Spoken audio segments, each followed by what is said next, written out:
السلام علیکم کلاس. آج ہمارا 5th لیکچر ہے جس میں ہے مسلمانوں کا نظریہ ذہنی صحت، مسلم کنسیپٹ آف مینٹل ہیلتھ. اس میں یہی تھا کہ جب پیغمبروں کا نزول ہوا تو بہت سارے نوع انسانی کے جو مسائل تھے اس پر بہت سارا علم انہوں نے چھوڑا، بہت سارے مفکر، بہت سارے پیغمبر، کہ ہمیں انہی کے پچھلے علم کی وجہ سے ہی ہمیں بہت سارے اپنے مسائل حل کرنے میں مدد ملتی ہے.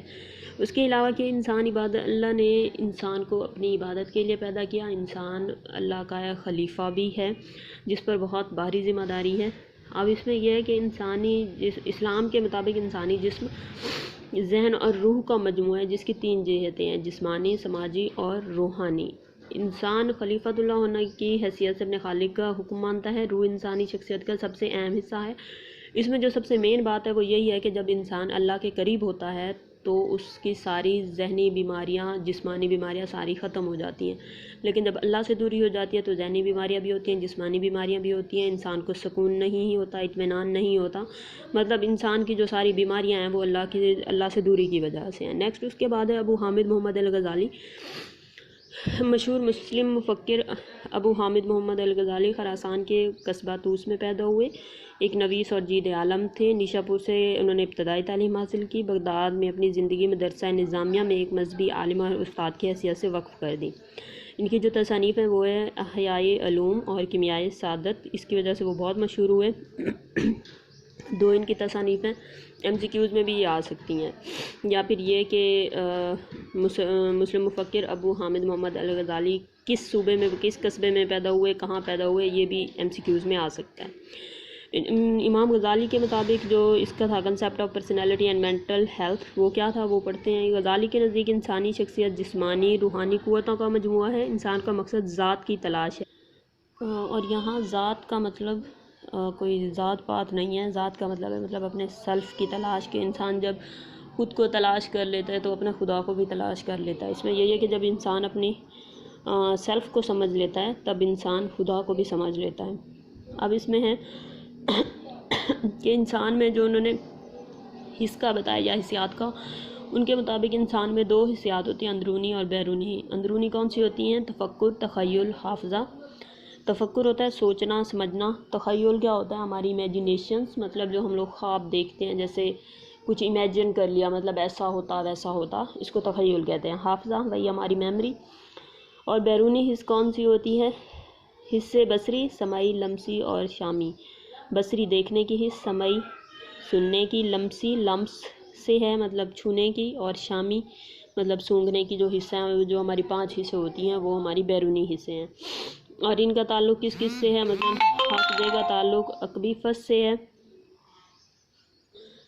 تخیل کا تعلق جبہی فص سے ہے، اور رد عمل کی طاقت کا تعلق درمیانی فص کے ساتھ مربوط ہے. ہمارا ذہن دماغ کا تفاعل ہے. یہ تمام قوتیں انسان کو کنٹرول کرنے اور چلانے کے لیے اہم ہیں، لیکن ذات یعنی قلب ان قوتوں پر حاوی ہوتا ہے. اب یہی ہے کہ غزالی کے نزدیک مجرمانہ کردار جو ہے وہ والدین اور معاشرے کی غلط تربیت کا نتیجہ ہوتے ہیں. اگر والدین اچھی تربیت کریں تو بندہ مجرمانہ کردار میں کبھی بھی نہیں آ سکتا. لیکن بہت سارے ایسے مسائل یا معاشرے کی وجہ سے کچھ ایسا ہو جاتا ہے کہ جو بچہ ہوتا ہے وہ ہمارے کیا کرتا ہے کہ وہ مجرمانہ خاصیتوں یا مجرمانہ کاموں کی طرف چلا جاتا ہے. اس کے بعد علم کی 2 اقسام ہیں، مطلب مادی علم اور روحانی علم. روحانی علم کیا ہوتا ہے؟ اعلیٰ قسم کا علم، مطلب خدا سے الہامی جو علم حاصل ہوتا ہے اس کو کہتے ہیں. اور جو مادی علم ہوتا ہے مطلب دنیا کے بارے میں جو سارا علم ہے اس کو کہتے ہیں. اس کے بعد جہالت ایک ذہنی مرض ہے جبکہ علم صحت ہے، خدا کی ذات کا علم. امام غزالی نے بیماریوں کو 2 حصوں میں تقسیم کیا، جس میں جسمانی امراض اور طفیلی امراض.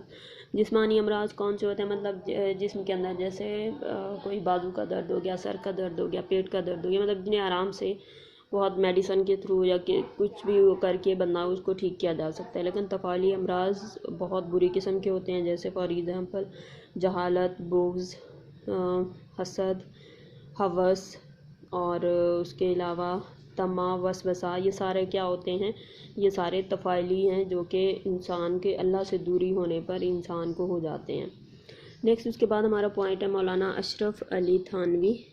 مولانا اشرف علی تھانوی 19 ستمبر 1863 عیسوی کو UP ہندوستان میں پیدا ہوئے. UP ہے. آپ نے دارالعلوم دیوبند سے تعلیم حاصل کی اور مقام تھانہ بون میں اپنے مکی رہائشی گاہ خانگاہ امدادیہ میں ہزاروں لوگوں کو تبلیغ دین فرمائی۔ لگ بھگ 800 کے قریب آپ کی کتب ہیں۔ آپ نے اپنے نفسیاتی طریقہ علاج مثلا خوانائی طریقہ علاج اور گروہی طریقہ علاج کے نام سے مرسوم کیا گیا کی وجہ سے بہت مشہور ہوئے۔ مولانا اشرف علی تھانوی کا ذہنی صحت کا تصور کیا ہے؟ ان کا بھی یہی تھا کہ جب انسان اللہ سے دور ہو جاتا ہے تو ساری بیماریاں ہو جاتی ہیں، اور جب انسان اللہ کے قریب ہو جاتا ہے تو وہ جو بیماریاں ہوتی ہیں وہ ساری کی ساری ختم ہو جاتی ہیں۔ لیکن ان کے مسلمان مفکر تھے، سب کا ایک ہی یہ رائے تھی کہ جب بچہ پیدا ہوتا ہے تو وہ بہت زیادہ معصوم ہوتا ہے، وقت کے ساتھ ساتھ اور معاشرے کی وجہ سے یا والدین کی نگلیکٹ ہونے کی وجہ سے کیا ہوتا ہے کہ بچہ مجرمانہ کردار کی طرف آ جاتا ہے یا اس کے اندر کوئی ذہنی بیماریاں جنم لیتی ہیں۔ انہوں نے نفس کو تین حصوں میں ڈیوائیڈ کیا یا تین اس میں سوری میری تھوڑی سی طبیعت خراب ہے، اس وجہ سے بار بار انٹرپٹ ہو رہا ہے۔ تو اس میں انہوں نے 3 نفس کی اقسام بتائیں: نفس امارہ، نفس لوامہ، نفس مطمئنہ۔ نفس امارہ کیا ہوتی ہے کہ جس میں انسان ہمیشہ صرف برائی کی طرف ہی جاتا ہے اور برا ہی سوچتا ہے۔ نفس لوامہ جس میں انسان کبھی اچھائی سوچتا ہے کبھی برائی سوچتا ہے، اور نفس مطمئنہ ہوتا ہے جس میں انسان کو بالکل ہی وہ اچھائی کی طرف ہوتا ہے، اسے کسی بھی بری بات کی طرف نہیں ہوتا، اس کی فرد اس مطمئن ہوتی ہے کہ ہاں جی کیونکہ میں اچھے کام کر رہا ہوں تو اس وجہ سے۔ نیکسٹ اس کے بعد نفسیاتی طریقہ علاج کیا ہے ان کا؟ اس میں انہوں نے اس کو 2 اقسام میں تقسیم کیا یا بیان فرمایا: علاج بذریعہ کتب، علاج بذریعہ صحبت۔ لیکن جب انہوں نے یہ علاج کیا تو انہوں نے اپنے طریقہ علاج کا نام سلوک رکھا، اور انہوں نے کہا کہ یہ کوئی معجزہ یا کشف نہیں ہے، یہ ایک بہت عام سی چیز ہے، مطلب کوئی معجزہ نہیں ہے۔ اگر میں علاج کر رہا ہوں تو اس کا یہ مطلب نہیں ہوگا کہ یہ کوئی معجزہ ہے۔ دوسرا یہ ہے کہ یہ طریقہ علاج آپ کے گناہوں قیامت کے دن آپ کے گناہوں سے نجات نہیں دے گی، نجات آپ کو ہمیشہ نیک اور صالح اعمال سے ہی ہوگی۔ اس کے علاوہ جادو ٹونا استعمال نہ ہوگا، ذاتی اور مالی فوائد حاصل نہ ہوں گے۔ مطلب یہ وہ بتا رہے ہیں کہ اگر میں علاج کر رہا ہوں تو یہ پوائنٹ ہوں گے کہ یہ ایسا کچھ بھی نہیں ہے۔ یہ میرا ایک طریقہ علاج ایک اور ہے جس میں ہم لوگ مستقل مزاجی مضبوط ارادے کے ساتھ اس میں صحت مندانہ ہم لوگ کوئی ایکٹیویٹی کریں گے جس کی وجہ سے آپ ٹھیک ہو سکتے ہیں۔ ادروائز یہ کوئی جادو ٹونا یا معجزہ وغیرہ نہیں ہے۔ کچھ لوگ شاید سمجھ لیں اس بات کو، تو انہوں نے یہ اس چیز کو ڈیفائن کیا ہے۔ اور اس میں یہ تھا کہ جب مولانا اشرف علی تھانوی کے پاس کوئی اپنا مسئلہ لے کے آتے تھے تو وہ سب سے پہلے پوچھتے تھے کہ اگر آپ کا مسئلہ بندے کا مسئلہ ایسا ہوتا تھا تو وہ اسے اکیلے بیٹھ کر بھی حل کرنے کی کوشش کرتے تھے، ورنہ گروہی اس میں بیٹھ کے گروہ کی صورت میں بھی انہیں حل کرنے کی کوشش کرتے تھے۔ اپنی خانگاہ میں بلا لیتے تھے، نماز پڑھنا، نماز پڑھانے کے ساتھ ساتھ پھر کشف اور یکسوئی، جسے آج کل ہم لوگ یوگا بھی کہہ سکتے ہیں یا کہتے ہیں، تو یہ اس کو کر سکتے ہیں۔ نیکسٹ اس میں ہمارا طبعی اور غیر طبعی کردار میں فرق۔ اس میں نارمل اینڈ اب نارمل بیہیویئر۔ نارمل بیہیویئر کون سا ہوتا ہے؟ وہ نارمل بیہیویئر ہوتا ہے جو بہت سارے لوگوں کا ایک جیسا ہو، مطلب یہ ہے کہ جس میں میجورٹی ہو، تو وہ کیا ہوگا؟ وہ نارمل بیہیویئر ہوگا۔ معاشرے میں جب بہت سارے لوگ ایک ہی کردار کو کر رہے ہوتے ہیں تو وہ نارمل بیہیویئر ہے، اور جب وہ کوئی اس سے ہٹ جاتا ہے تو وہ اب نارمل بیہیویئر ہوتا ہے، جس میں کیا ہوتا ہے کہ ہمارا بندہ جو ہے وہ اخلاقی اور سماجی معیار پر پورا نہیں اتر رہا ہوتا، یا شماریاتی طبعی معیار پر میڈیکل کرائٹیریا پہ پورا نہیں اتر رہا ہوتا، تب ہم اسے کہتے ہیں کہ یہ اب نارمل بیہیویئر ہے۔ اب انہوں نے کہا تحلیل نفسی کے نظریے کے مطابق غیر طبعی کردار کی ابتدا بچپن سے ہی شروع ہو جاتی ہے، مطلب کچھ نہ کچھ ایسا آپ کے بچپن میں ہوا ہوتا ہے جس کی وجہ سے بندے کی ایسے ہو جاتا ہے۔ مسلمانوں کا تصور ذہنی صحت معیاری ماڈل پر مبنی ہے، جس کے تحت خدا کی ذات سے نزدیکی ہی ذہنی صحت کا معیار ہے، اور خدا سے دوری سے ذہنی بیماری جنم لیتی ہے۔ نیکسٹ اس کے بعد ہے طبعی اور غیر طبعی کردار کے معیار، اس کا کرائٹیریا کیا ہے؟ اس میں انہوں نے 4 کرائٹیریا دیا: statistical criteria, social criteria, medical criteria and psychological criteria. شماریاتی کرائٹیریا کیا ہے کہ اس میں بہت سارے لوگ جب اکثریت میں ایک ہی جیسا کردار ادا کر رہے ہوں تو وہ صحت مند ہوں گے، اور جو ان سے ہٹ جائے گا تو وہ غیر صحت مند ہوگا۔